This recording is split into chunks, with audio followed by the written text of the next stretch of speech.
Baik, terima kasih.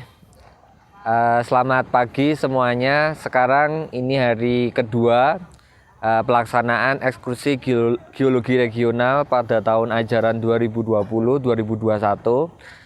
Sekarang ini kita berada di lokasi pertama di hari kedua atau LP 2.1. Jadi sekarang ini kita berada di kawasan wisata dataran tinggi Dieng yang secara fisiografis letaknya berada di zona depresi tengah atau zona Solo.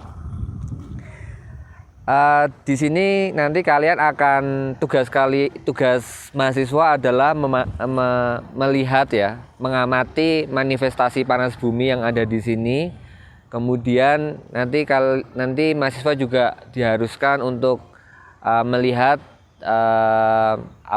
kondisi secara geologi dan melihat juga sistem panas bumi yang ada. Jadi nanti akan dijelaskan lebih detail mengenai sistem panas bumi terkait dengan batuan reservoirnya, kemudian caprocknya, kemudian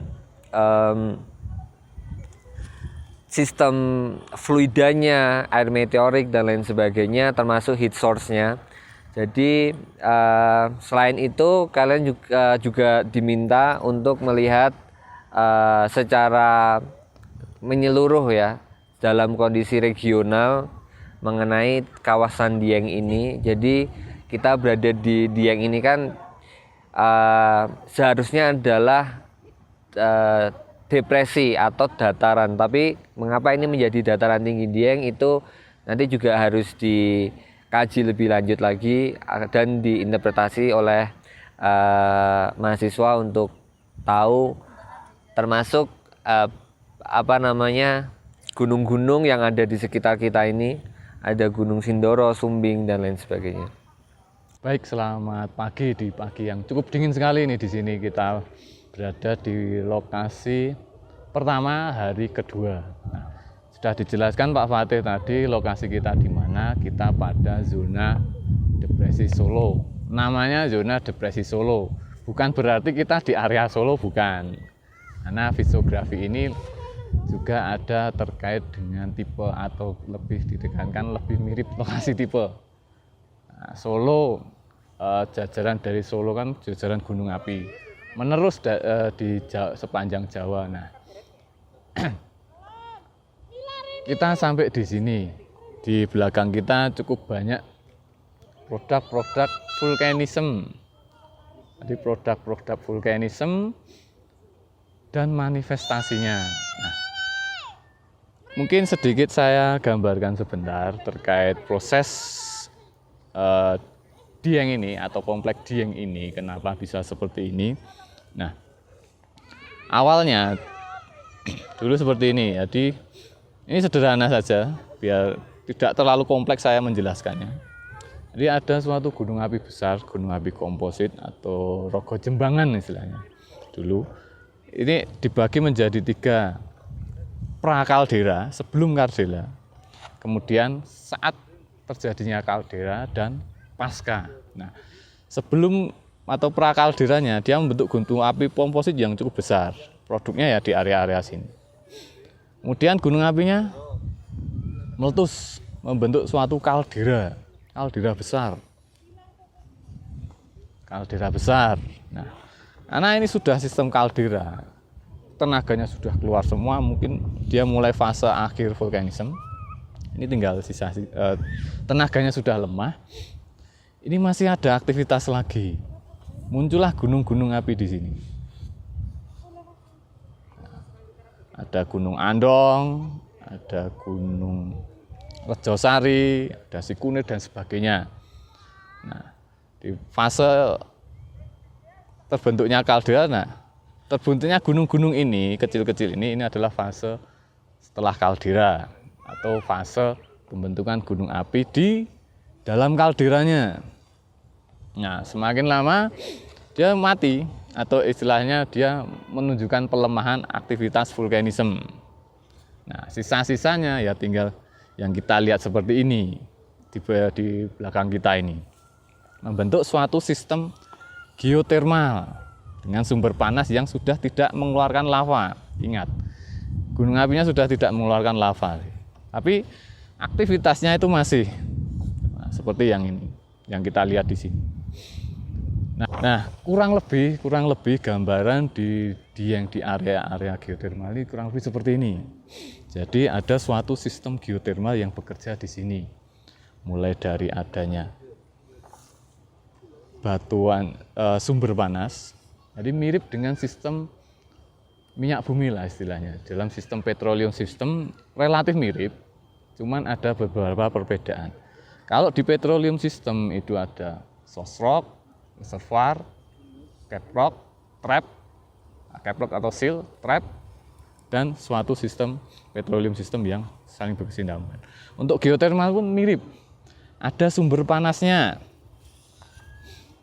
ada batuan reservoirnya atau wadahnya, ada sealnya atau penahannya, kemudian ada suatu sistem trap, perangkap. Nah, dalam kaitannya ini sederhananya, saya yakin kalian sudah paham di perkuliahan sederhananya. Oke lah, kita lihat di sini sering atau cukup banyak awan-awan yang menghasilkan hujan. Dia masuk melalui rekahan-rekahan, dia terpanaskan, boiling. Kemudian di sini terjadilah uap dengan tekanan tinggi yang tertahan. Mungkin ada juga yang lepas, tapi kan ketika lepas tidak semuanya langsung lepas. Ini ada tertahan. Nah, yang tertahan-tahan ini kita bor. Inilah bukti-bukti di sebelah sana ada pengeboran. Di sebelah yang sana juga ada pengeboran. Dibor oleh PT Geodipa Energi Dieng. Untuk tekanan dari ini untuk menggerakkan generator menghasilkan tenaga listrik dan disalurkan. Seperti itu. Baik, jadi tadi sampai di suatu sistem geotermal. Tapi jelasnya saya yakin kalian sudah paham di perkuliahan di kelas. Ini kita gambarkan sederhananya saja di area sini. Nah, berkaitan dengan eksplorasi atau regional, ya kalau kalian cari suatu sistem atau cari geotermal, ya carilah di busur-busur magmatik. Jangan di yang mengarah ke forward atau bahkan jauh di backup sana. Itu jarang ditemui. Dan untuk menemukannya itu relatif mudah, kalau beda dengan mungkin minyak bumi atau yang batu bara itu susah. Kalau ini mudah karena morfologinya sudah jelas, secara fisiografi sudah jelas gunung apinya di mana, tinggal terkait teknik eksplorasi di bawah permukaannya atau berkaitan dengan teknik eksploitasi terkait kimia fluida, tekanan dan sebagainya, scaling dan sebagainya. Nah, berkaitan dengan sistem alterasi kurang lebih seperti ini. Jadi alterasi real, proses alterasinya bisa kita lihat. Kalau biasanya kalian di kampus atau di lapangan di Jogja sana, biasanya kita melihat produknya saja. Jadi produk dari suatu proses alterasi saja. Sudah batuannya sudah ada, sudah teralterasi, bahkan ada mineral sulfida ataupun mineral biji yang lainnya, ataupun tipe-tipe alterasi. Nah, di belakang kita ini adalah suatu prosesnya, proses yang sedang berjalan. Katakanlah ini batuan sumbernya atau batuan panasnya, ini host rocknya, kemudian batuan samping terkena sirkulasi fluida yang panas. Nah, dia terpanaskan terus menerus, interaksi antara air fluida ini, fluida meteorik dari atas, campur dengan fluida magmatik. Khususnya nanti kalau tipe air geotermal, dia akan cenderung proses boiling. Nah, boiling ini akan menghasilkan tekanan, persis seperti kalau kalian masak air yang ditutup. Nah, ketika dia boiling pasti ada tekanan untuk ke arah yang lebih suhu rendah atau ke arah tekanan yang lebih rendah. Dia akan cenderung naik, bukan didorong dari bawah, tapi dia akan cenderung naik karena tekanan tinggi. Nah, naiknya ini memanasi batuan samping. Naik terus. Batuan samping yang terpanaskan, dia tidak akan terpanaskan dan terkena fluida. Dia akan berinteraksi. Dia tidak akan, istilah ikatan kimia tidak stabil, membentuk ikatan baru yang stabil pada kondisi suhu dan temperatur yang baru. Nah, inilah proses alterasi. Proses alterasinya apa, Pak? Ya bisa kita lihat di belakang relatifnya oke lah, kemerah-merahan sampai putih. Mungkin pembentukan feldspar atau clay mineral seperti ilits, magnetik dan sebagainya nanti bisa dipelajari, cuman sederhananya saja ini suatu proses alterasi. Kalau mengarah ke porfiri saya rasa belum. Ini baru ke fase awal suatu alterasi atau lebih mengarah ke epitermal. Kurang lebih seperti itu. Jadi kalau kalian eksplorasi mungkin mineral-mineral biji emas dan sebagainya, ya carilah yang tidak sedang proses seperti ini. Kalau sedang proses seperti ini kalian gali, bahaya. Nanti ya bisa terkena gas yang beracun, bisa mungkin terkena ledakan dari tekanan dari bawah. Nah, itu saja yang bisa saya jelaskan di sini. Mungkin nanti akan ditambahkan Bu Lis. Baik, selamat pagi semuanya. Saya melanjutkan penjelasan dari Pak Fatih dan Pak Garbo ya. Oke, tadi Pak Fatih sudah menjelaskan bahwa titik lokasi ini, lokasi di daerah Sekidang itu berada di zona depresi Jawa. Nah, di dalam zona depresi Jawa itu, Van Bemmelen mengatakan ada pemunculan gunung api kuarter, dan Van Bemmelen mengatakan ada zona sendiri, namanya zona gunung api kuarter. Misalnya Gunung Sindoro dan Sumbing. Nah, zona depresi Jawa tersebut pada titik ini lebih tepatnya disebut zona Solo atau zona Solo sensu stricto subzonanya. Ya, di luar itu ada subzona Ngawi, subzona Blitar, dan subzona yang sensu stricto sendiri. Nah, di dalam zona Solo sensu stricto itu daerah sini muncullah namanya aktivitas vulkanisme kuarter. Termasuk di dalamnya ini adalah perbukitan Dieng atau kompleks Dieng. Nah, untuk masalah geothermal yang sudah dijelaskan oleh Pak Garbo tadi, ini adalah penjelasan atau ringkasan untuk geothermal secara umum, belum yang untuk di daerah Sekidang ini. Nah, tugas Anda nanti adalah mengetahui atau menganalisis, melakukan interpretasi bagaimana dengan sistem geothermal yang ada di Sekidang ini. Perlu kita ketahui bahwa daerah zona depresi Solo atau gunung api kuarter di daerah sini, kita ada di daerah kira-kira di sebelah barat lautnya Gunung Sindoro Sumbing ya. Kemudian kita sebut perbukitan Dieng, dan di mengalasi perbukitan Dieng ini di bawahnya ada zona batuan-batuan dari seri pegunungan Serayu Utara yang tertutupi oleh endapan-endapan kuarter. Nah, dengan demikian silakan kalian melakukan analisis terhadap sistem geothermal di daerah Sekidang ini. Kira-kira siapakah yang akan menjadi sumber pemanas seperti ini?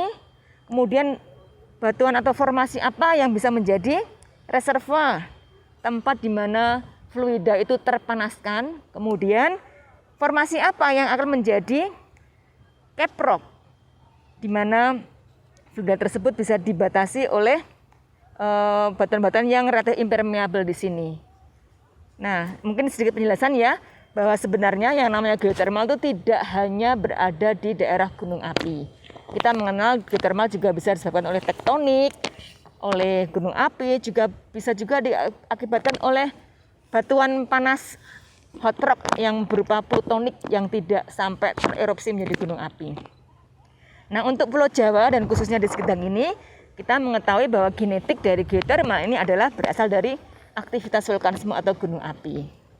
Nah, gunung api ini akan memanasi batuan-batuan reservoir yang tentunya di sini harus memiliki karakteristik porositas, permeabilitas ya, yang mencukupi supaya dia bisa menampung fluida yang cukup di dalam batuan.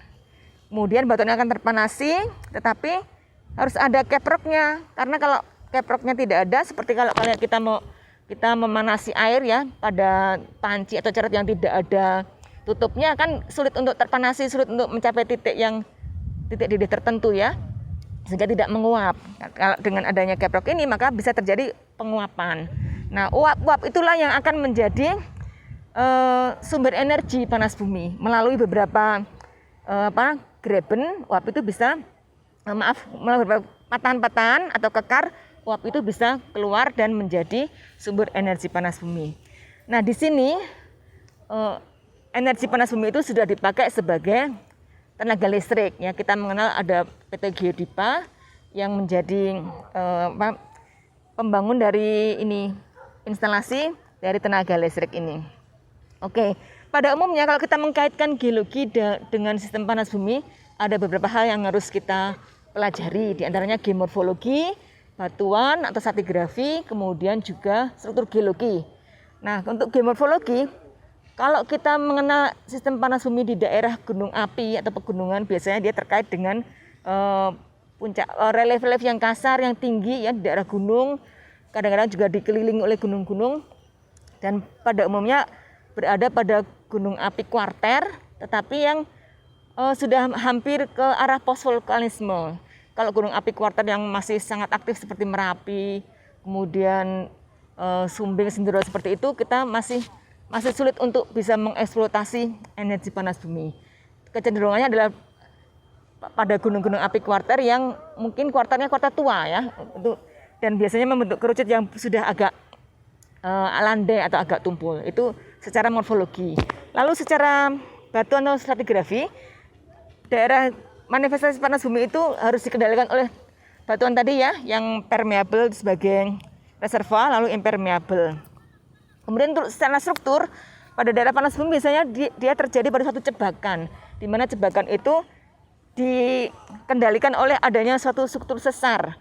Kadang-kadang sesar itu membentuk melingkar yang kita menyebutnya sebagai rim structure ya. Dan biasanya di tengah-tengah dari rim structure itu terdapat graben. Disitulah graben yang menjadi tempat potensi atau prospek panas bumi atau daerah prospek areanya di situ. Oke, itu dari struktur geologi. Nah, sekarang dari geologi lingkungan bagaimana? Orang mengenal bahwa namanya energi panas bumi itu adalah energi terbarukan yang ramah lingkungan.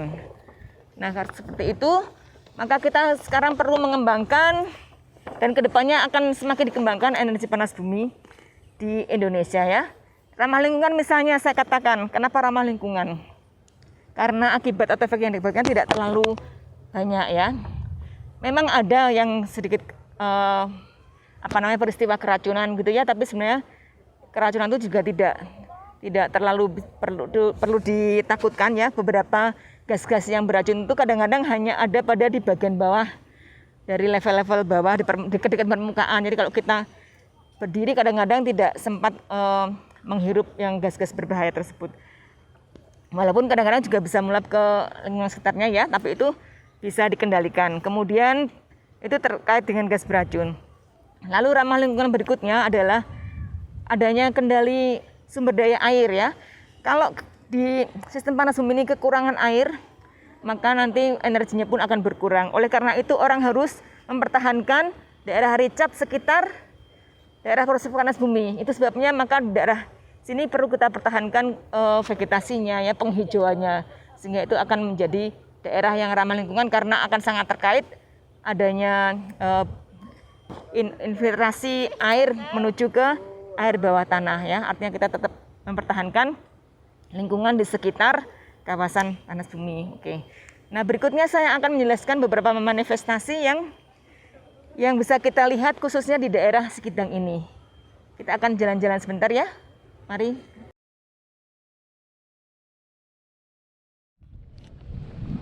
Baik mahasiswa yang mengikut ekskursi ya. Di sini kita berada di titik kawah Sekidang ya. Yang perlu kita ketahui bahwa di kawah ini terdapat beberapa manifestasi. Saya sebutkan misalnya ya, di sini ada kolam air panas, kemudian ada gelembung-gelembung gas uap air, yang biasanya orang menyebutnya itu fumarole ya, yaitu lubang-lubang gas, lubang kecil yang bisa mengeluarkan gas dengan berbagai macam komposisinya. Apabila fumarole itu mengandung sulfatar yang cukup banyak, kita menyebutnya sulfatara ya, mengandung sulfur yang cukup banyak. Oke, selain air panas atau mata air panas juga ada tanah beruap atau itu steaming ground ya, di sana steaming ground. Kemudian ada juga gelembung-gelembung gas. Kita melihat bahwa mata air panas ini mengandung gelembung-gelembung gas. Kemudian juga ada tanah atau batuan teralterasi yang warnanya keputih-putihan itu ada batuan teralterasi. Selain itu juga ada endapan belerang ya yang warnanya kekuning-kuningan. Oke, suhu air panas di sini itu bisa mencapai 90-an derajat Celcius. Kemudian titik manifestasinya sendiri di daerah Sikidang ini bisa berpindah-pindah tempat. Nah, orang menyebutnya Sikidang karena seperti kidang ya, bisa loncat-loncat. Ini mungkin saat ini di sini, saat besok mungkin bisa berpindah ke beberapa meter sebelahnya dan seterusnya ya. Kalau kita melihat dari kejauhan tampak fumarole yang cukup besar di sebelah sana ya. Dan di sana pun juga banyak singkapan batuan teralterasi yang cukup intensif di sana. Saya akan mendekat ke arah batuannya dulu ya. Mari. Oke. Ini adalah salah satu contoh singkapan batuan di daerah Sikidang yang sudah mengalami alterasi. Jadi alterasi itu adalah perubahan ya, perubahan dari sifat fisik batuan dan juga sifat kimianya. Kalau kita melihat seperti ini, batuan tersebut yang tadinya mungkin warnanya batuan vulkanik ya, abu-abu kehitaman atau abu-abu, itu sekarang sudah berubah menjadi lebih putih ya, keputih-putihan. Kemudian yang kekuning-kuningan ini adalah coating atau sulfur coating ya, endapan-endapan belerang yang bisa terekam dalam batuan tersebut. Nah, perubahan alterasi batuan tersebut pada umumnya bisa mengarah ke batuan yang lebih halus, misalnya dari plagioklas atau dari kuarsa atau dari mineral-mineral yang lain berubah menjadi ke mineral-mineral lempung ya. Dan biasanya kalau intensitasnya belum terlalu lanjut, kecenderungannya adalah perubahan di sini akan menjadi ketipe argilik. Dan itu nanti kadang-kadang akan diikuti dengan beberapa perubahan mineral yang ada di petrografi batuan. Oke. Nah, saya juga sedikit memberikan penjelasan tentang struktur ya tadi ya. Kalau dikatakan struktur sesar itu sangat mempengaruhi daerah prospek panas bumi, maka struktur kekar pun juga kadang-kadang perlu kita perhatikan. Nah, di sini kita lihat ada beberapa kekar ya. Ada kekar di sini. Nah, ini tampak di depan mata ya. Hanya saja kadang-kadang ada struktur geologi entah itu sesar atau kekar di daerah potensi geotermal itu tertutupi oleh endapan-endapan karena banyak batuan yang sudah mulai lapuk. Nah, bagaimana kita bisa mengetahui kejadian atau terjadinya kekar dan retak-retakan yang lain? Itu ada metode yang namanya analisis merkuri dari soil atau tanah. Kita ambil sampling dari tanah di daerah geotermal, kemudian kita analisis di laboratorium untuk melihat konsentrasi dari merkuri atau Hg di tanah. Selain itu juga ada konsentrasi CO2 tanah yang bisa kita kenali. Dari anomali konsentrasi tersebut, kita bisa mengetahui beberapa titik anomali yang bisa kita arahkan atau interpretasi menjadi suatu kelurusan atau kemungkinan terjadinya sesar-sesar yang mungkin tidak tampak dengan tanda-tanda yang ada di permukaan. Baik, di sini gasnya cukup menyengat, menandakan bahwa H2S cukup besar ya, tapi masih bisa kita tolerir, artinya belum membuat orang menjadi lemas ya. Oke, jadi itu manifestasi yang banyak yang kita jumpai di daerah sini. Dari kejauhan mungkin juga ada perubahan warna ya pada breksi vulkanik, menandakan bahwa daerah tersebut ada di dekat dari manifestasi panas bumi yang mengubah batuan menjadi batuan yang teralterasi. Oke, saya kira cukup, mungkin nanti bisa kita kenali lagi beberapa manifestasi yang ada di daerah panas bumi Sikidang ini. Terima kasih.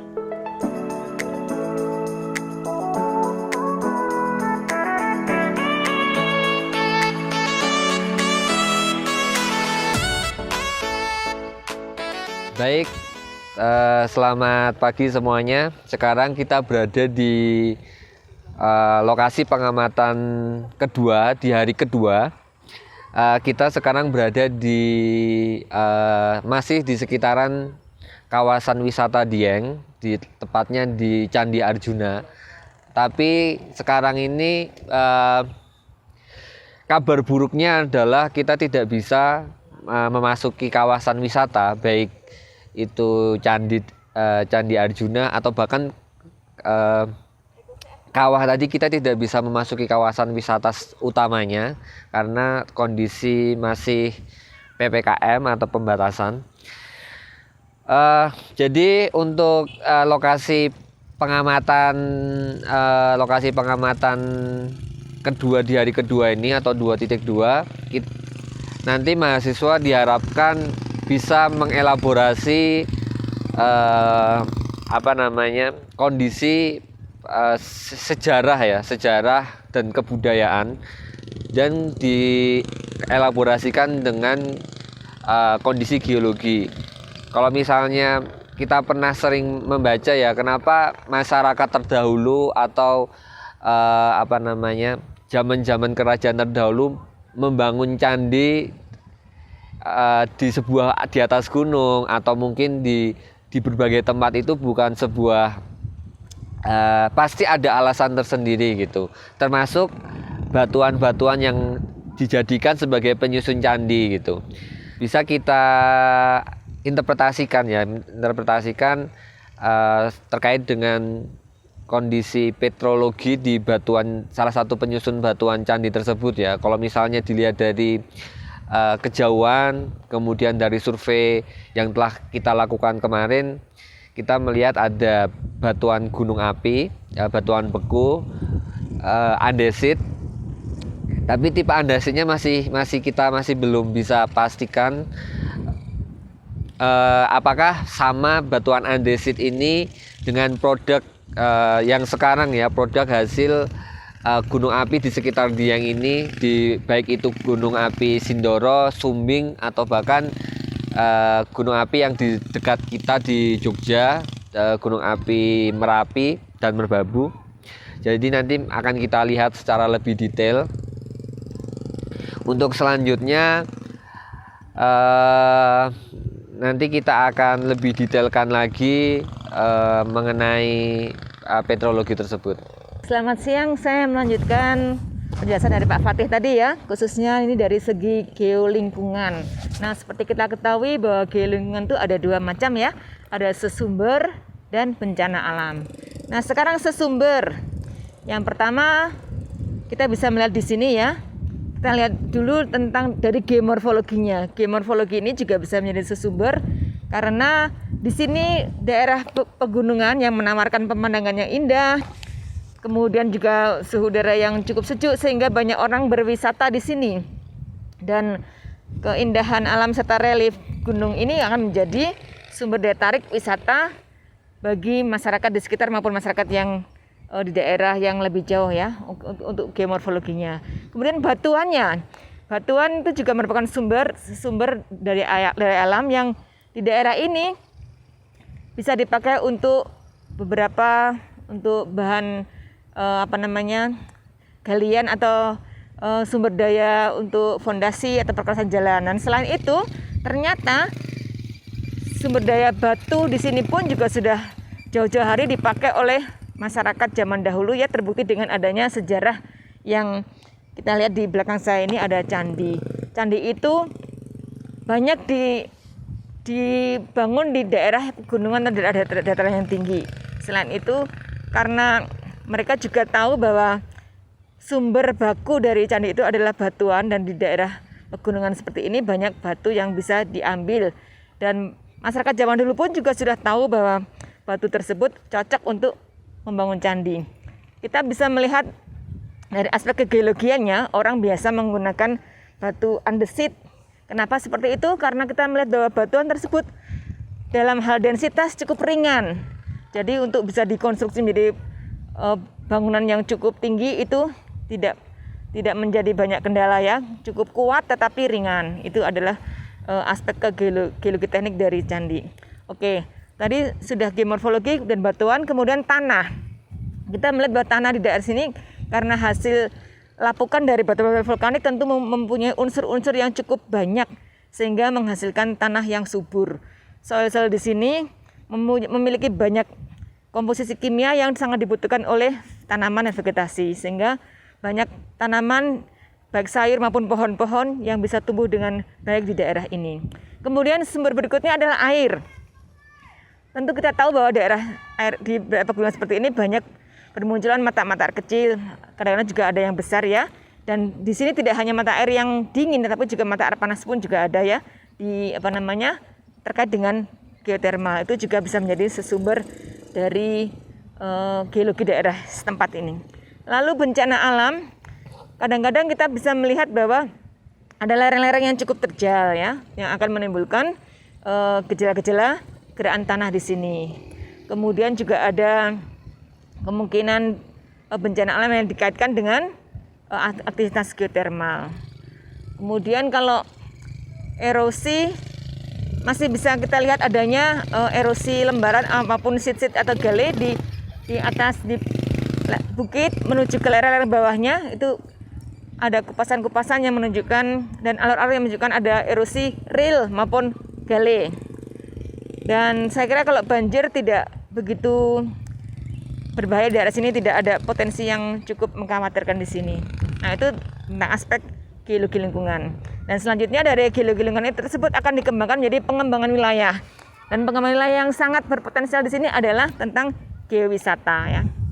Karena udara yang sejuk, kemudian pemandangan indah, ditambah lagi adanya wisata budaya, maka daerah tersebut di sini menjadi daerah geowisata yang cukup menarik bagi wisatawan domestik maupun mancanegara. Terima kasih.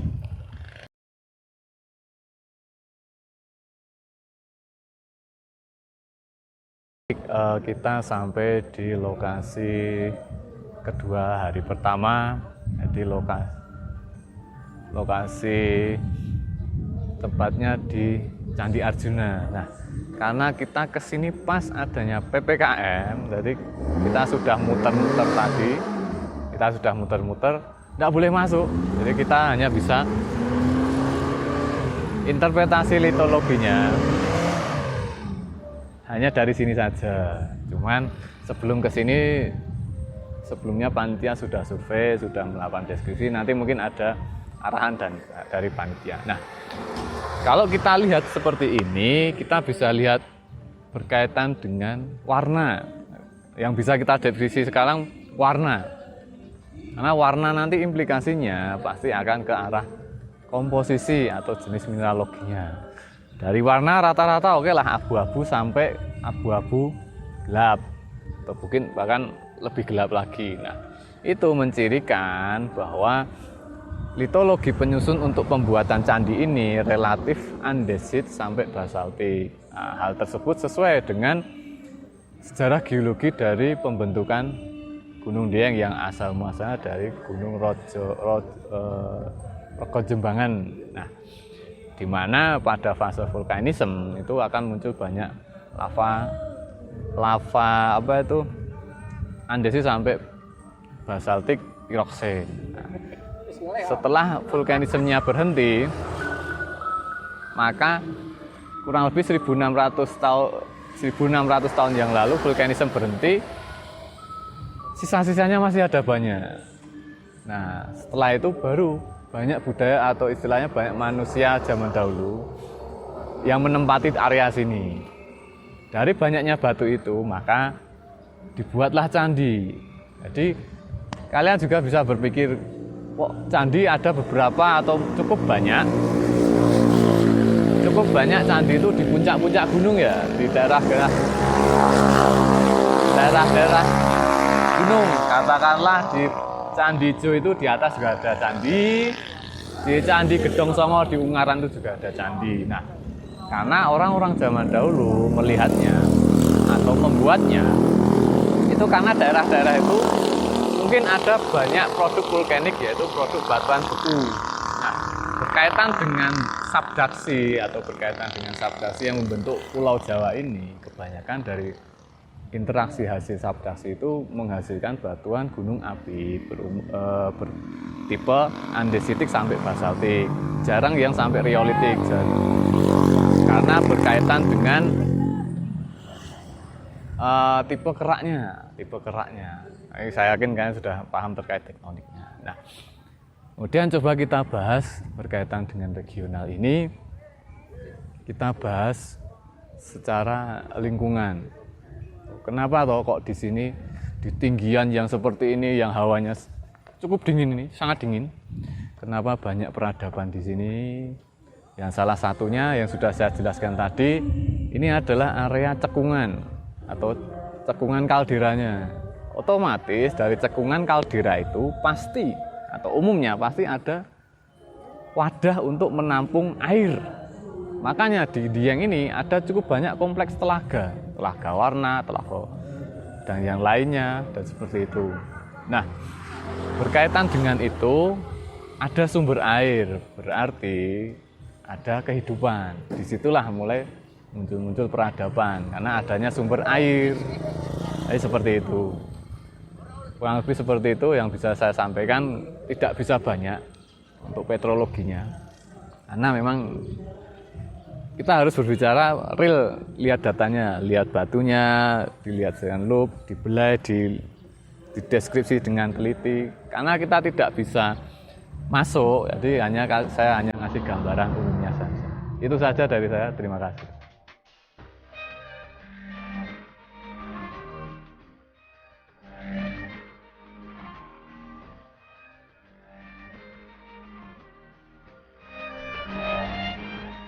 Baik, selamat siang semuanya peserta ekskursi geologi regional tahun 2021.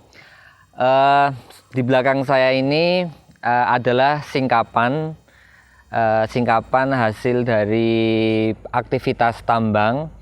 Secara administrasi berada di jalan arah Banjarnegara dari arah Dieng, lebih tepatnya berada di daerah Pawedan. Secara fisiografi kita sudah memasuki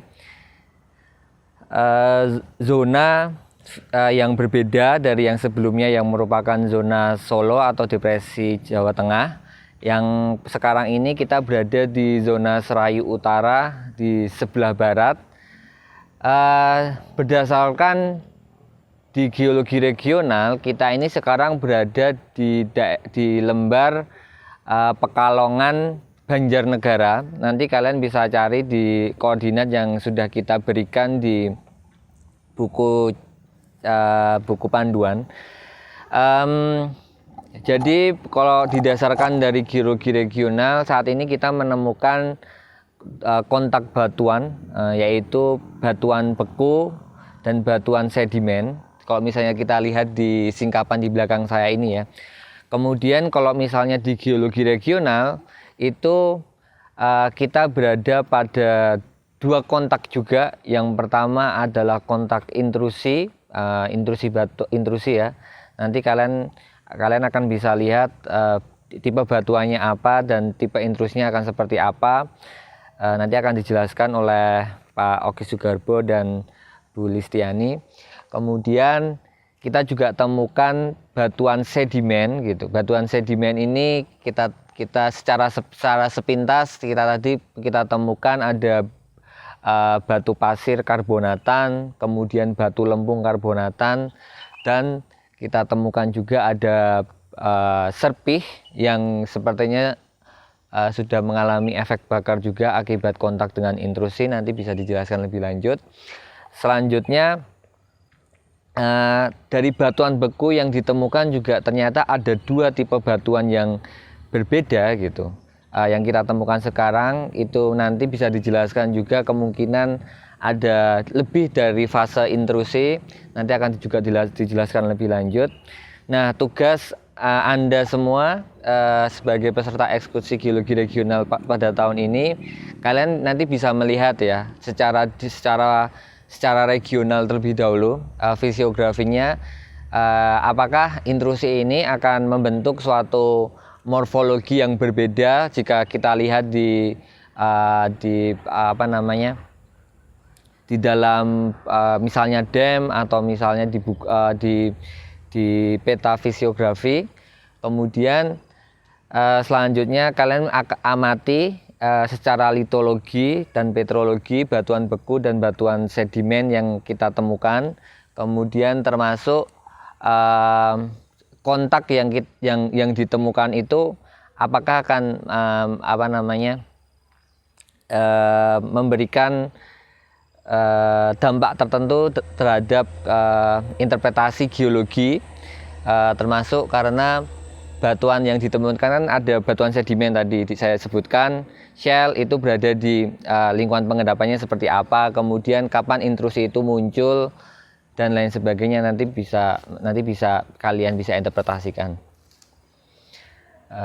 Kemudian itu saja, jadi interpretasi geologi dan fisiografi, kemudian dan elaborasi di antara data-data yang ditemukan tadi. Terima kasih. Baik, selamat siang. Saya melanjutkan penjelasan dari Pak Fatih tadi ya. Kalau tadi kita di daerah Dieng, kita berada pada perbukitan atau pegunungan atau kompleks gunung api Kuarter, maka tadi juga sudah disinggung bahwa pegunungan Kuarter tersebut itu berdiri atau dia menerobos basement yang disebut seri-seri sedimen dari formasi Serayu Utara. Dan ini adalah salah satu contoh dari bagian dari formasi yang ada di fisiografi Serayu Utara itu. Di bagian atas ya bisa kita lihat itu adalah seri batuan sedimen lunak dari formasi Rambatan. Nah, formasi ini umurnya lebih tua dibandingkan formasi Halang yang telah kita jumpai pada hari kemarin. Nah, hari ini kita melihat kenampakan singkapan urutan dari formasi Rambatan tersebut. Dari atas ke bawah kita bisa melihat adanya perbedaan warna dari seri batuan sedimen tersebut. Yang bagian atas itu cenderung kecoklatan, kemudian ke arah bawah juga hampir sama, hingga pada bagian tengah itu ada seri atau lapisan yang warnanya hitam atau kehitaman. Nah, bagian atas sampai ke hampir ke bawah dari seri batuan sedimen ini disusun oleh batuan sedimen-sedimen yang halus, batu pasir karbonatan, ada juga batu lempung, karbonatan, dan kemudian diakhiri bagian bawah dari formasi Rambatan di sini adalah terbentuknya shale atau lempung yang banyak mengandung karbon, dan kenampakannya sudah sangat hitam, laminasi. Ini ada kita bisa menyebutnya serpih ya, karena adanya kompaksi sehingga dia menyerpih.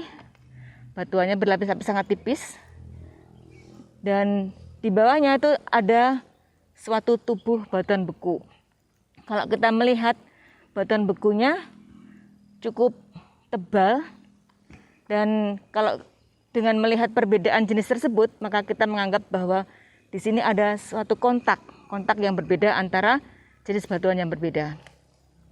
Nah, kalau di dalam konteksnya geologi atau stratigrafi, kita mengenal adanya hubungan yang berbeda, yang karena jenisnya berbeda maka dinamakan hubungan yang tidak selaras. Dan ketidakselaran jenis apa itu kita lihat karena jenisnya berbeda, maka kita bisa menyebutnya ketidakselarasan non-conformity. Yang bagian bawah adalah batuan yang kristalin, sedangkan yang bagian atas adalah batuan sedimen. Nah, lebih jauh lagi, ketidakselarasan yang bersifat non-conformity ini bisa kalian lakukan interpretasi apakah ini merupakan suatu akibat dari lava atau intrusi. Kalau ini suatu intrusi, berarti kontak non-conformity ini dibentuk oleh suatu kontak yang namanya adalah kontak intrusi. Kita melihat variasi dari batuan bekunya sendiri. Di sini batuan bekunya cukup tebal singkapannya ya. Dari bawah ke atas mungkin ini ada 10 meteran, dan kita melihat batuan bekunya ini sudah banyak terajam oleh tektonik ya, banyak kekar-kekar, baik yang agak vertikal, agak tegak, dan juga beberapa yang melintang sifatnya, agak horizontal. Nah, selain itu juga di bagian tengah dari batuan beku ini kita bisa mengenali ada sitting joint.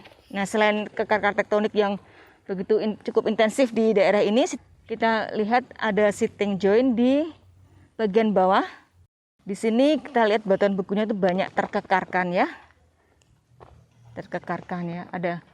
Ada yang miring ke kiri, ada juga yang ke kanan, ada juga yang menyudut lancip ya. Kalau kita melihat ini adalah kekar-kekar tektonik. Kemudian di sebelah kanan juga ada kekar-kekar yang menyudut lancip ya, banyak kekar-kekar. Ternyata batuan bekunya ini adalah batuan beku tersier yang sudah tua dan sudah mengalami tektonik yang cukup intensif sehingga menghasilkan kekar-kekar yang cukup panjang dan cukup banyak jumlahnya. Tapi selain kekar tektonik kita juga melihat ada di sana, jauh di sana, bagian bawah tuh kita melihat sedikit singkapan yang menunjukkan sitting joint di bagian bawah ya. Tapi tidak hanya di bagian bawah, atas pun juga. Di atas juga ada sedikit yang menunjukkan sitting joint walaupun orientasinya sedikit berbeda. Nah, kedudukan sitting joint di bawah dan di atas itu agak berbeda.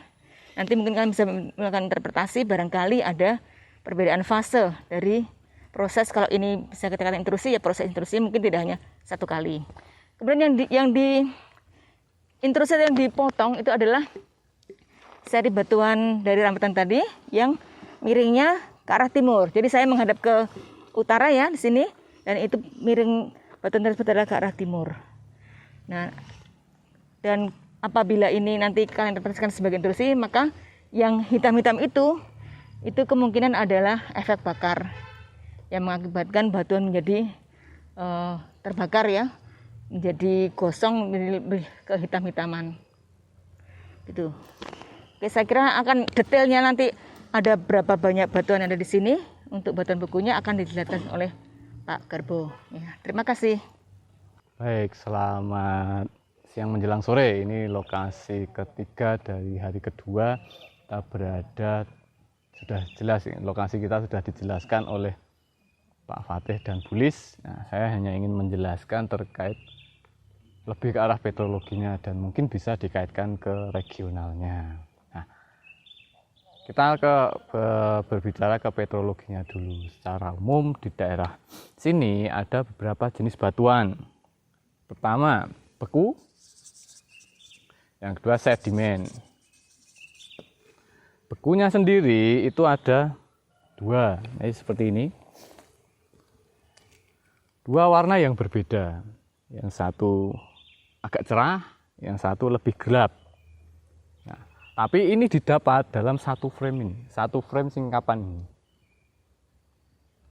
Nah, kenapa bisa seperti itu, Pak? Nah, ini tugas kalian. Apakah bisa? Ini hanya alternatifnya. Katakanlah kalau kalian lihat model pembentukan evolusi dari suatu endapan porfiri itu kan bisa saja intrusi itu tidak hanya sekali saja, bisa multi-stage.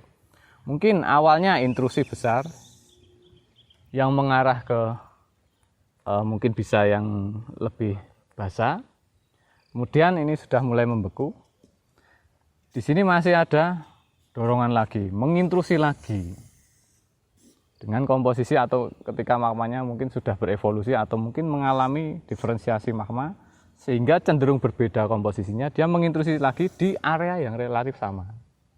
Dan akhirnya ketika ini tersingkap, bisa kita lihat ada dua jenis batuan beku intrusi dalam area yang sama. Nah, ini terkait deskripsinya, warna sudah saya jelaskan beda karena warna berkaitan dengan komposisi. Perbedaan komposisi bisa dilarikan ke genetiknya. Kemudian tekstur di sini ada yang porfiri atau dominasinya porfiri, tapi lebih ke faneroporfiritik atau porfiri yang kasar. Tekstur sudah, kemudian karena dia relatif kasar atau porfiri agak kasar, interpretasinya dia tidak terbentuk di permukaan, bisa di dekat permukaan ataupun jauh relatif di bawah permukaan. Kemudian strukturnya oke lah, ini struktur primernya relatif masif. Nah, struktur sekundernya bisa sudah dijelaskan Bu Lis tadi, bisa sitting, itu juga bisa. Nah, cuman nanti coba kalian perhatikan lagi, karena struktur seperti ini bisa diakibatkan oleh dua mekanisme. Bisa karena tektonik, bisa juga pendinginan, atau dua-duanya. Contoh saja, dia membentuk struktur karena pendinginan, selesai kemudian kena tektonik. Nah, jadi bisa dua mekanisme struktur dalam satu singkapan itu juga bisa. Nah, nanti dicermati dari gambar, dari drone bisa dilihat. Oh ini siting, oh ini ataukah ini kekartiang ataukah yang lainnya. Nah, seperti itu. Cuman saya kasih clue untuk kekartiang itu memang lebih mengarah genetiknya lebih dominasi karena pembekuan atau pendinginan. Nah, untuk yang siting memang dominasinya karena penghilangan beban. Jadi tinggal silahkan diinterpretasi mana yang lebih cocok.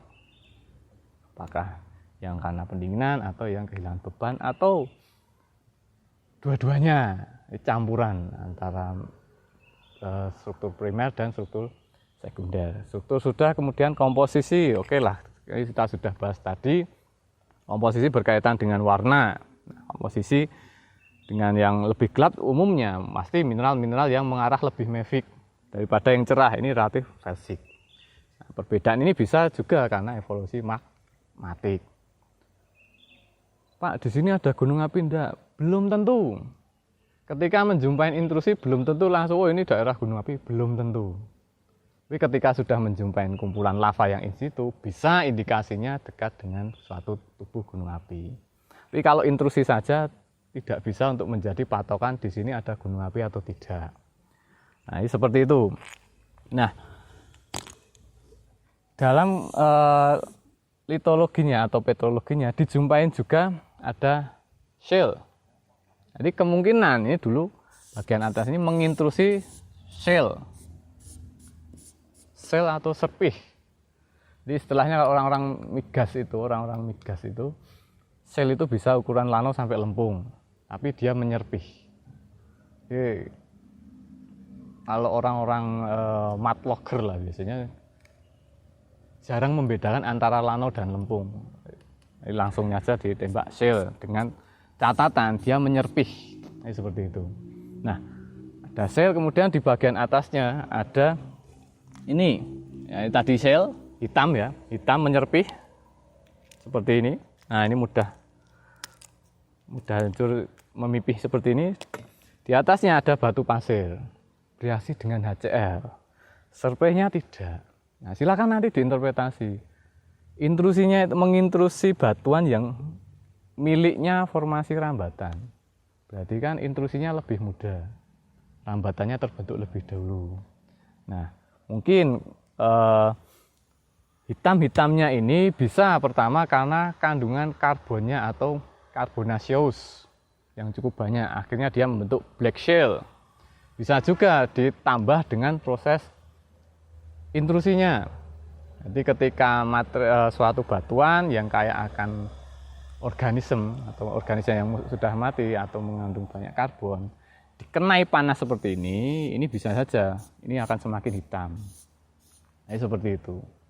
Nah, berkaitan dengan regional tadi, jadi diingat ini di Serayu ini ketika menjumpai suatu intrusi ini bukan berarti kok langsung oh ini ada gunung api Pak.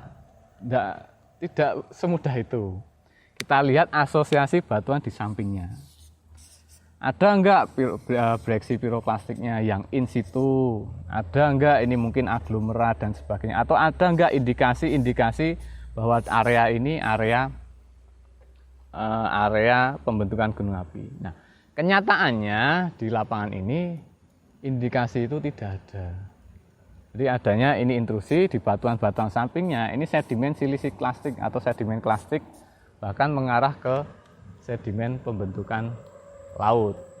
Jadi kemungkinan intrusinya ini diakibatkan oleh suatu zona lemah yang menghasilkan magma naik ke permukaan. Tapi tidak sampai keluar ke permukaan. Dia hanya membentuk intrusi saja. Nah, yang tersingkap ini lebih ke arah porfiri yang halus, bukan yang mengarah ke vanerik. Nah, mungkin dia tidak jauh dari permukaan yang kita jumpain. Seperti itu. Kalau dia vanerik besar-besar, bisa dia jauh di bawah. Seperti itu. Nah, berkaitan ini tadi sudah regionalnya. Mungkin itu saja yang bisa saya sampaikan. Terima kasih.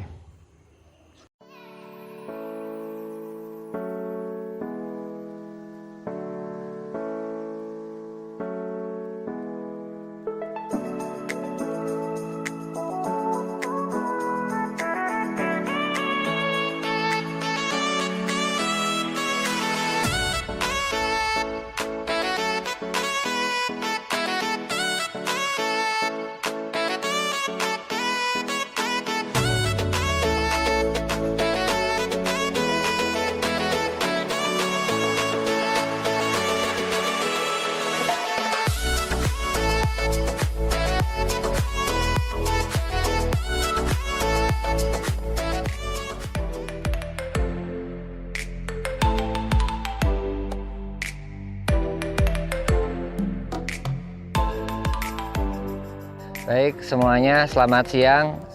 Sekarang kita berada di titik keempat atau lokasi keempat di hari kedua. Di belakang saya ini ada sebuah singkapan yang merupakan singkapan, dan salah satu di antaranya adalah ada kegiatan aktivitas masyarakat ya di sini, aktivitas pertambangan. Jadi ini enggak sepenuhnya tersingkap karena masyarakat, tapi memang dia sudah tersingkap tersendiri. Secara administrasi berada di daerah Cijeruk, jalan ke arah Karangkobar. Kemudian secara geologi regional masih berada di lembar Banjarnegara, dan jika dilihat di lokasi atau titik koordinatnya berada di masih dalam satuan intrusi diorit ya. Nanti akan dijelaskan oleh Pak Oki dan Bu Lis. Jadi untuk tugas Anda sekalian di sini, yang pertama adalah kalian akan mengamati secara litologi dulu. Litologi karena ini kemungkinan ada tidak hanya sekali atau lebih dari sekali aktivitas intrusi di sini. Kita dilihat dari perbedaan secara kasat mata saja sudah terlihat. Kemudian ternyata juga hasil dari dalam satu intrusi itu pun menghasilkan tekstur yang berbeda di antara batuan tersebut. Jadi nanti tugas Anda sekalian itu adalah melihat secara petrologi, litologi yang ada di sini, batuan beku jenisnya apa, tipenya apa, kemudian hingga sampai menganalisis ke arah aktivitas vulkanisnya akan seperti apa yang terdahulu, kemudian sampai komposisi magmanya akan seperti apa. Dilihat dari analisis petrologi yang sudah Anda semua lakukan. Kemudian dilihat juga nanti di sini banyak sekali aktivitas tektonik ya. Ada banyak hasil-hasil tektonik, baik itu ini kekar, di sini banyak kekar ya. Jadi nanti kalian bisa analisis dan dilihat secara regional apakah batuan ini atau tektonik ini itu juga dipengaruhi, apakah secara minor atau secara mayor mempengaruhi kondisi tektonik regional yang ada di zona Serayu Utara ini. Selamat sore, kita sudah sampai di LP 2.4 atau hari kedua lokasi pengamatan nomor 4. Nah, di depan kalian ini sudah terlihat jelas, sudah nanti dilihat di drone, batuan beku yang cukup kompleks strukturnya. Nah, nanti kita pelajari terkait strukturnya. Pertama, kalau kita ke lapangan berkaitan dengan regional, ya kita identifikasi batuannya dulu. Nah, di hadapan kalian ini ada suatu tubuh batuan beku, cuman nanti jenisnya tidak hanya satu saja. Kita deskripsi berkaitan dengan warna. Oke, warna. Coba langsung saja ke sini. Ini batuan-batuan yang diambil dari sana. Ini warna ada yang gelap, relatif gelap, ada yang abu-abu, ada yang sedikit lebih cerah. Nah, ini menandakan bahwa terbentuknya di intrusi ini bisa saja dari komposisi magma yang berbeda. Mungkin karena proses diferensiasi atau mungkin intrusinya itu multifase. Jadi tidak satu tubuh intrusi selesai. Ya. Mungkin satu tubuh besar, kemudian evolusi magmatik jalan, atau mungkin magma yang komposisi lebih asam atau yang lebih basa ada lagi. Kemudian ada lagi, dan akhirnya membentuk berbagai jenis komposisi batuannya. Nah, jenis batuannya relatif sama. Ini batuan beku dengan tekstur cenderung porfiri sampai mengarah ke fanerik atau katakanlah faneroporfiritik. Jadi bisa ini kalau dari penambangannya ini mungkin diambil dari core-nya atau daerah dalamnya. Makanya ini akan lebih besar-besar. Tapi ada juga tadi yang ditemuin teksturnya itu lebih halus, porfiri tapi lebih halus. Nah, nggak usah bingung, itu bisa saja dalam satu tubuh intrusi. Mungkin yang halus itu bagian tepi-tepinya, karena kontak langsung dengan batuan samping. Mungkin batuan sampingnya formasi rambatan, sedimen dengan mungkin ada kandungan air di dalamnya. Otomatis ketika ada intrusi yang tepi kan kena sedimennya. Berarti kan suhunya lebih dingin, lebih cepat membeku. Akhirnya membentuk tekstur yang lebih halus. Nah, bagian dalam-dalamnya ini akan lebih kasar karena pembukanya akan cenderung lebih lambat. Kemudian struktur berkaitan dengan struktur primer ini cenderung masif. Ingat, struktur primer ya, nanti struktur sekunder nanti. Kemudian warna, tekstur, komposisi. Oke lah, ini lebih basah. Jadi kalau nanti di zoom di videonya ini mungkin ada cukup banyak piroksin, biotit, mungkin sedikit olivin mungkin, dan mineral-mineral plagioklas atau mineral-mineral fesiknya. Kemudian ini juga cenderung lebih banyak mineral fesiknya. Nah, untuk penamaan silahkan, nanti ada yang mikrodiorit atau mungkin yang andesit porfiri silahkan, atau andesit basaltik yang lebih gelap. Nah, seperti itu. Nah, berkaitan dengan regionalnya di sini bisa dilihat di belakang saya ini atau di ini. Ini banyak sekali kekar. Bisa kekar pendinginan dan bisa juga kekar tektonik. Bisa juga dua-duanya. Cuman yang perlu diperhatikan di sini adalah ini kekarnya relatif ke sini. Ini berlawanan. Bisa ini satu tubuh satu. Ini suatu tubuh yang besar, kemudian ada intrusi lagi dengan komposisi yang berbeda. Bisa juga karena tektonik. Nah, coba perhatikan di peta geologi regional kalian, di yang ini lembar Banjarnegara dan Pekalongan, kita berada di area ini. Nanti di highlight saja di video. Nah, di area ini jelas sekali di sini ada sesar naik yang memanjang atau sesar utama, sesar naik. Nah, kita berada di area sini. Di samping kanan, samping atas dan bawahnya di sana ini ada seperti interpretasi lineamen struktur yang seperti merajang dari dua tinggian yang LP sebelumnya dengan tinggian yang ini. Ini seperti dirajang. Nah, jadi ini singkapan ini bisa mendukung data regional bahwa ini mungkin struktur-struktur akibat proses sesar utamanya ini. Jadi kita mainnya regional. Jadi kita bisa arahkan, oh berarti bisa saja ini karena pendinginan, tapi dominasinya itu lebih ke tektonik. Nah, di peta pun terlihat ini seperti ini garisnya 1, 2, 3, 4, 5 ke sana sesar besar. Nah, ini seperti dirajang. Ini seperti itu. Nah, mungkin satu lagi mungkin. Ada ini di sini juga ada struktur yang sangat intensif sekali. Kemudian ada vein, ini bereaksi dengan HCl juga. Nah, ini mungkin ada proses hidrotermal, tapi tidak membentuk alterasi. Jadi bisa saja kalsitnya ini mungkin bisa dari larutan formasi di atasnya, formasi rambatan yang ada karbonatannya, bisa juga dalam sistem hidrotermal membentuk kalsit. Katakanlah di zona-zona propilitik itu kan bisa membentuk kalsit, kuarsa, opal dan sebagainya. Nah, nanti interpretasikan apakah lebih mengarah ke alterasi atau ini hanya vein-vein yang diisi oleh formasi di atasnya. Karena secara interpretasi ini kan mengintrusi formasi rambatan. Formasi rambatan ada karbonatnya. Nah, ini silahkan diinterpretasikan. Mana yang lebih logis? Itu saja dari saya. Terima kasih. Baik, selamat sore. Melanjutkan penjelasan dari Pak Oki dan Pak Fatih. Kita masih berada di LP24. LP24 ini masih ada di fisiografi Serayu Utara. Di titik ini, di desa Cijeruk, kita melihat adanya singkapan batuan beku ya. Ini data yang kita lihat di belakang saya adalah batuan beku. Oke, saya ini kebagian menjelaskan tentang geologi tata lingkungan ya.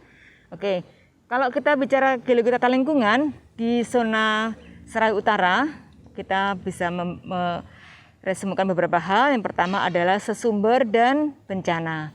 Sesumber misalnya seperti tadi yang sudah saya jelaskan di awal hari ini, ada batu, tanah, dan air.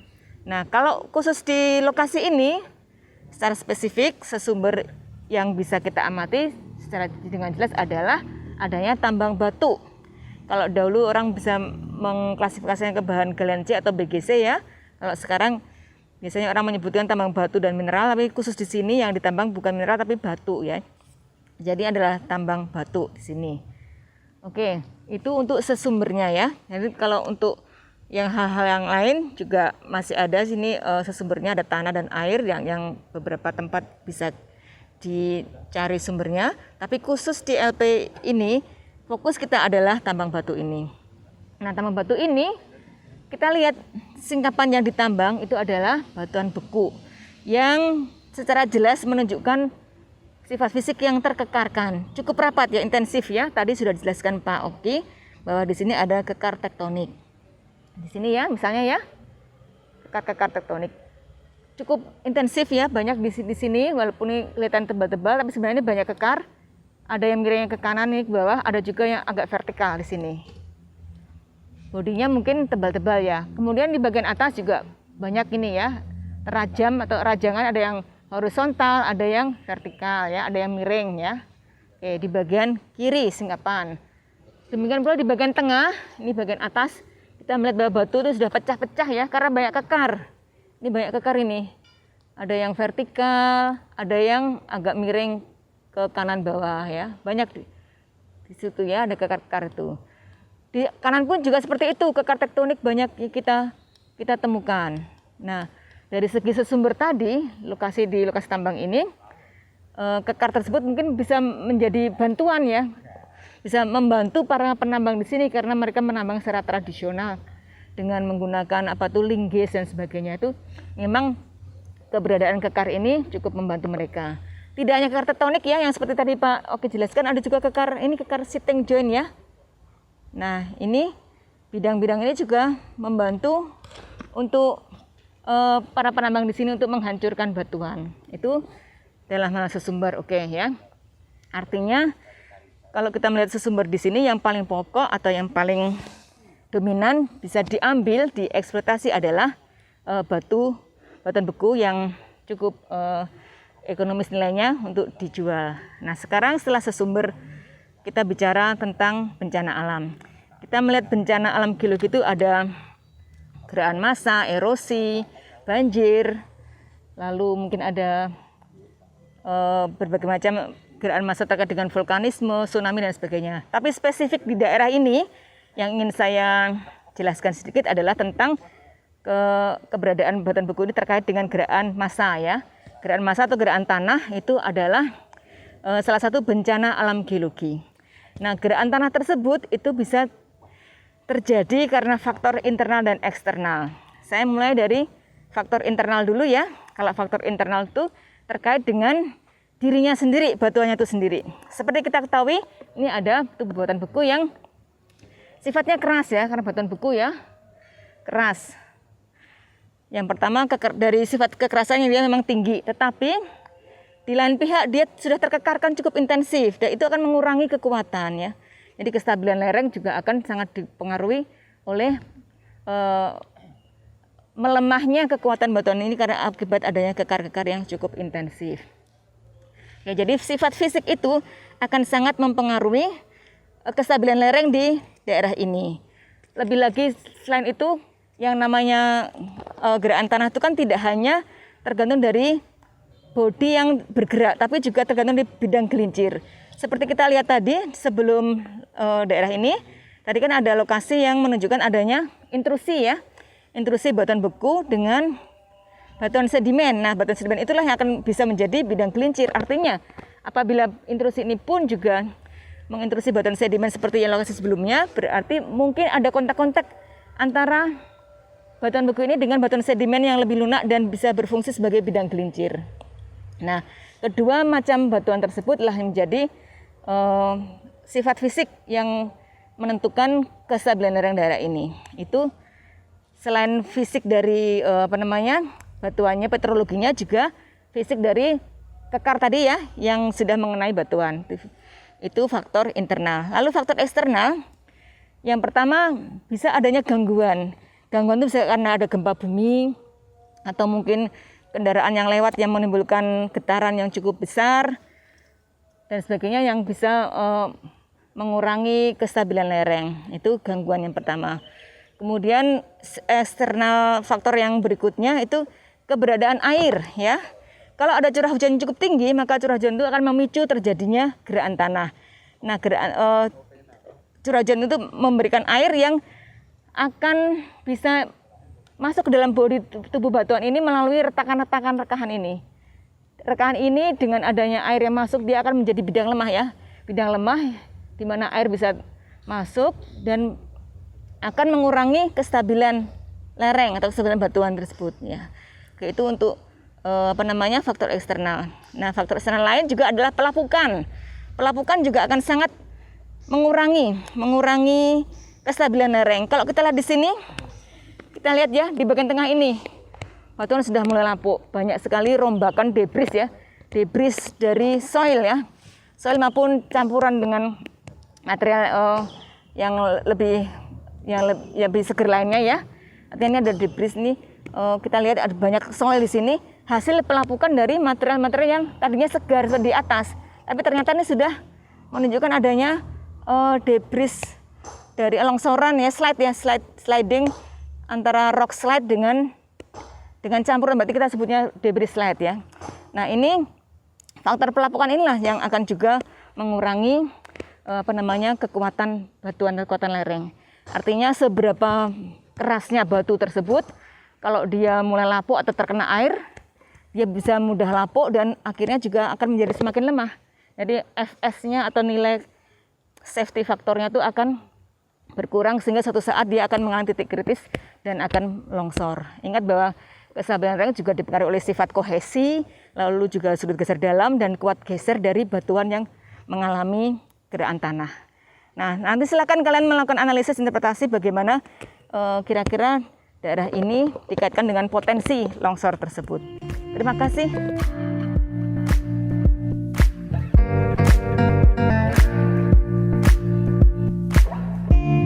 Baik, selamat sore semuanya.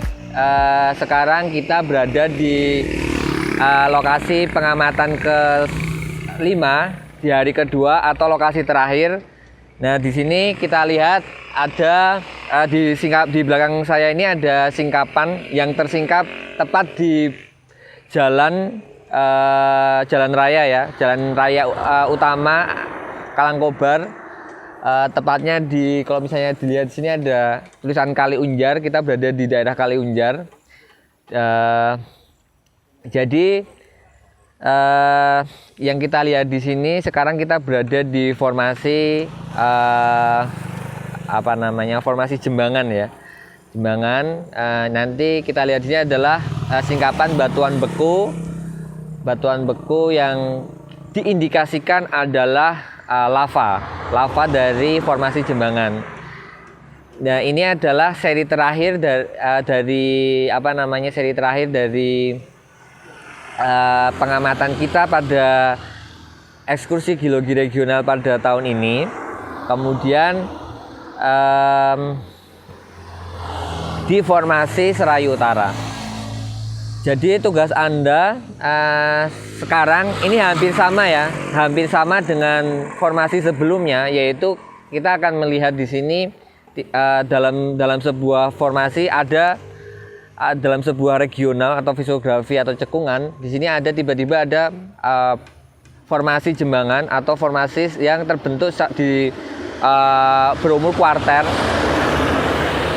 Jadi umurnya kalau misalnya di formasi adalah umurnya adalah kuarter atau lebih muda ya dari formasi-formasi sebelumnya.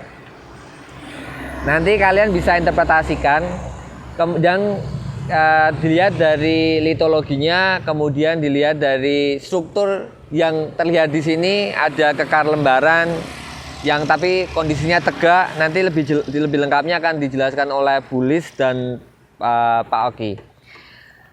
Jadi tugas Anda sekali lagi melihat secara karakteristik petrologinya, kemudian dilihat secara regional, menentukan juga kondisi tektoniknya juga, dan nanti dihubungkan dengan formasi-formasi sebelumnya, yaitu formasi rambatan dan ada intrusi yang di lokasi pengamatan sebelumnya. Baik, kita sudah sampai ke lokasi 5 di hari kedua. Nah, tadi sudah banyak dijelaskan oleh Pak Fatih terkait dengan lokasinya. Nah, kita langsung saja berkaitan dengan petrologinya. Di sini sudah terlihat jelas. Oke, kita interpretasi sederhana dulu berkaitan dengan litologi. Warna, oke lah, kebanyakan dominasinya warnanya abu-abu. Warna lapuknya oke lah, ada yang kecoklatan. Tapi yang segar tadi nanti di highlight itu ada abu-abu sampai sedikit gelap. Kemudian teksturnya lebih halus dari yang LP sebelumnya. Dia lebih ke porfiri halus, bahkan relatif mengarah ke avanit. Kemudian struktur yang berkembang di sini jelas sekali terlihat. Ini ada seperti lembaran-lembaran. Bahasa Inggrisnya sheeting joint. Nih, nah sheetingnya ini apakah ya karena tektonik atau apakah karena pembekuannya? Nah, ini lihat saja di regional apakah ada indikasi struktur atau ini karena pendinginan. Ini seperti itu. Nah, bedanya nanti silahkan kalian bedakan dengan yang di sana deskripsinya atau ciri-cirinya, nanti silahkan interpretasikan. Namanya boleh lah, silahkan namanya andesit porfiri boleh atau andesit juga boleh, atau mungkin mengarah ke lava andesit juga silahkan. Nah, bedanya dengan di sana bisa, di sana itu lebih mengarah ke intrusi. Nah, semisal di sini lebih mengarah ke lava. Nah, nanti silahkan dijelaskan perbedaannya apa. Kenapa interpretasinya di sana intrusi, di sini lava. Sebagai clue-nya di sini nanti di highlight cukup banyak sekali vesikuler. Jadi mulai dari warna, tekstur, struktur, khususnya tekstur batuan dan tekstur permukaan atau berkaitan dengan struktur permukaan. Dia cukup banyak vesikulernya. Vesikulernya sebagai tempat keluarnya gas. Nah, otomatis batuan buku ini relatif terbentuk di permukaan. Nah, nanti silahkan interpretasinya. Oh, ini ada cukup banyak vesikuler, teksturnya seperti ini. Oh, ini arahannya apakah intrusi atau lava. Ini seperti itu. Nah, berkaitan dengan regional, ya ini umurnya kuarter. Formasi yang sudah dijelaskan tadi. Cuman perlu diingat, kuarter itu nggak langsung arahannya, seperti Merapi, Merbabu, kemudian yang aktif-aktif lainnya atau Bromo. Nah, kuarter itu ada Pleistocene, ada Holocene. Nah, ini kecenderungannya apakah yang Pleistocene atau yang Holocene? Ini seperti itu. Kalau yang mikirnya langsung, ini yang gunung api saat ini lah. Gunung apinya mana? Nggak ada, Pak. Oh, jangan, tunggu dulu. Jangan-jangan ini gunung apinya yang Holocene, yang sudah mati. Pak, apakah gunung api yang terbentuk di Holocene, jangan-jangan di Pleistocene-nya, maaf. Apakah yang dibentuk di Pleistocene ini apakah hanya umur bisa mati? Bisa saja. Gunung api itu tidak harus umurnya panjang, ada yang umurnya pendek. Ini seperti itu. Kemudian, Pak, berarti di daerah tersebut ada gunung apinya dulu. Bisa iya, atau bisa di dekat di sini ada gunung apinya. Karena apa? Dilihat dari ininya dulu. Apakah ini cenderung in situ atau tidak. Jadi ketika ada lava, jangan langsung daerah itu gunung api, tidak. Bisa saja ini daerah-daerah proksimal bagian bawah atau bagian tengah. Nah, pusatnya di mana? Bisa saja nanti dilihat dari drone. Apakah ada indikasi bekas gunung api daerah sini? Entah itu yang volcanic neck-nya ataukah yang morfologi sirkularnya dan sebagainya. Nah, tugas kalian yaitu menginterpretasi dan mengkolaborasikan dari LP-LP sebelumnya. Itu saja dari saya, terima kasih. Baik, selamat sore. Ini barangkali stasiun terakhir ya untuk penjelasannya. Saya melanjutkan Pak Oki dan Pak Fatih tadi. Tadi sudah dijelaskan Pak Oki dan sudah diarahkan bahwa singkapan yang ada di sini adalah lava ya. Dan juga sudah diberitahu dari Pak Fatih bahwa lava ini adalah produk dari Gunung Api Rogo Jembangan yang notabene nanti namanya menjadi formasi Jembangan ya. Kalau di fisiografi Serayu Utara, maka formasi Jembangan ini dari studi regional pendahulu kita tampak bahwa umurnya adalah kuarter, tetapi kuarter bagian bawah. Artinya singkapan batuan formasi ini memiliki umur Pleistosen ya, bukan Holosen. Nah, di atas formasi ini akan terendapkan beberapa vulkanik muda yang umurnya Pleistosen atas hingga Holosen. Nah, untuk di titik ini yang kita hadapi adalah produk dari aktivitas vulkanisme yang umurnya Pleistosen. Oke, kita melihat bahwa ini ada singkapan, tadi udah diarahkan ke Pak Oki, namanya lava ya. Dan lava ini ternyata memiliki struktur sitting joint atau berlembar. Kalau kita kaji lebih jauh lagi, kita mau lihat lembar-lembarannya. Ternyata ini sangat intensif. Ini coba mungkin bisa di shoot ya. Sangat intensif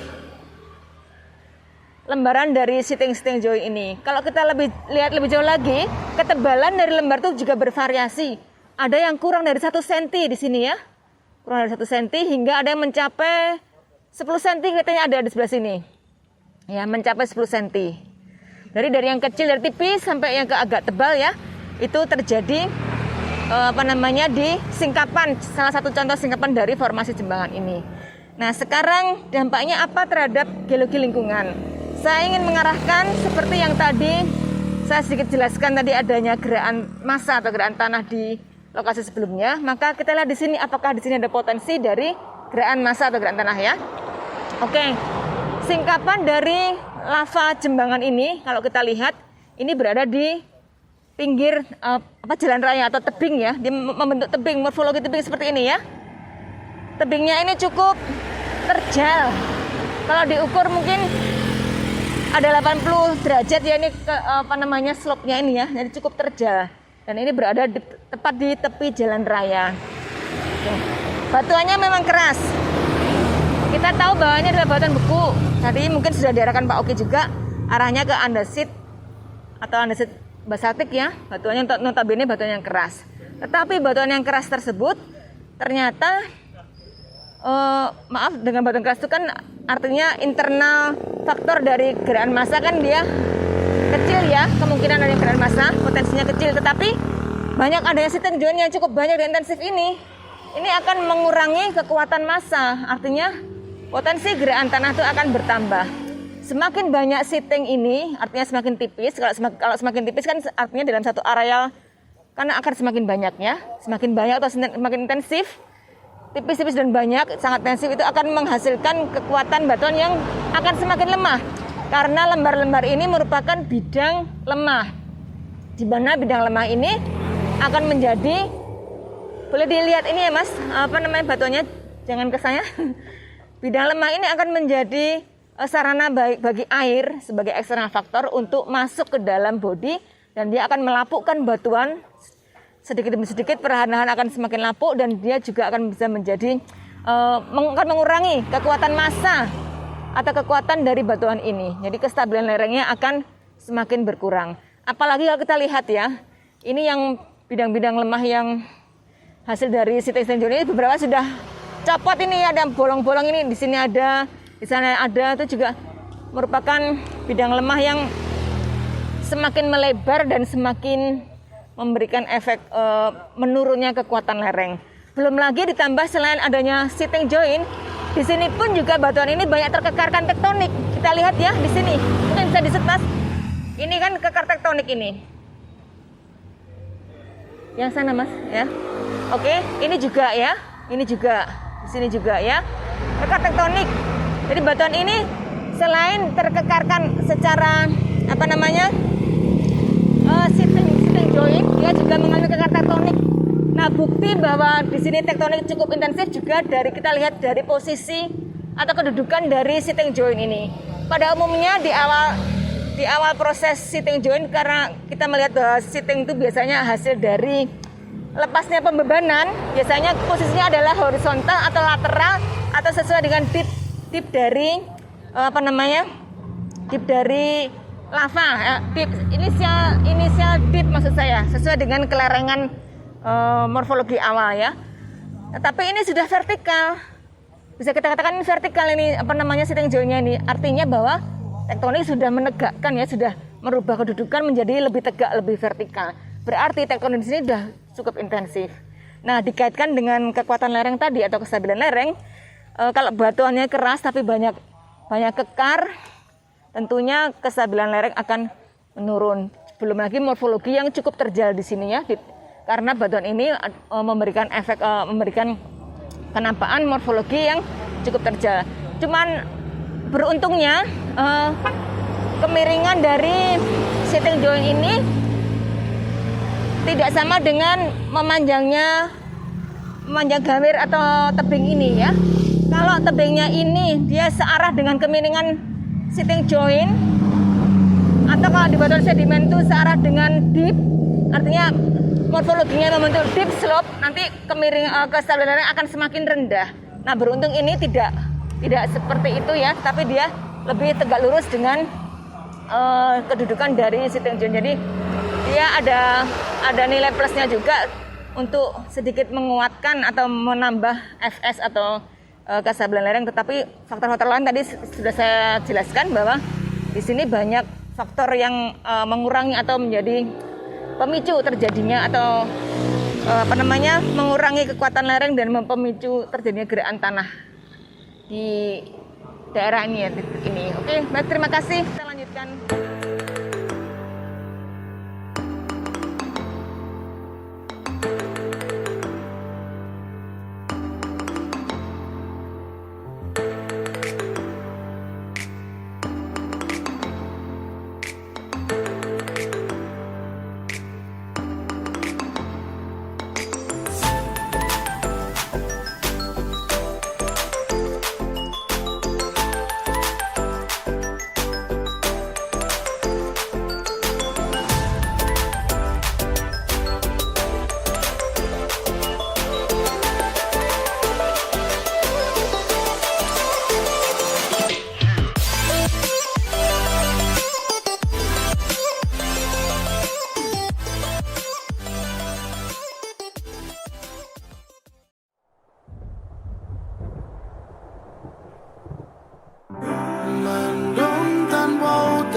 Kelangan kabeh kuwi sing diarani perjalanan.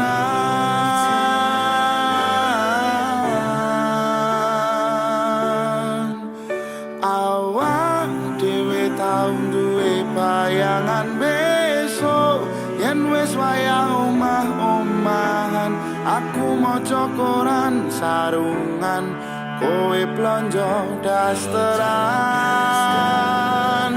Nanging saiki wis dadi kenangan aku karo kowe wis pisahan. Aku kiri kowe kanan wis beda.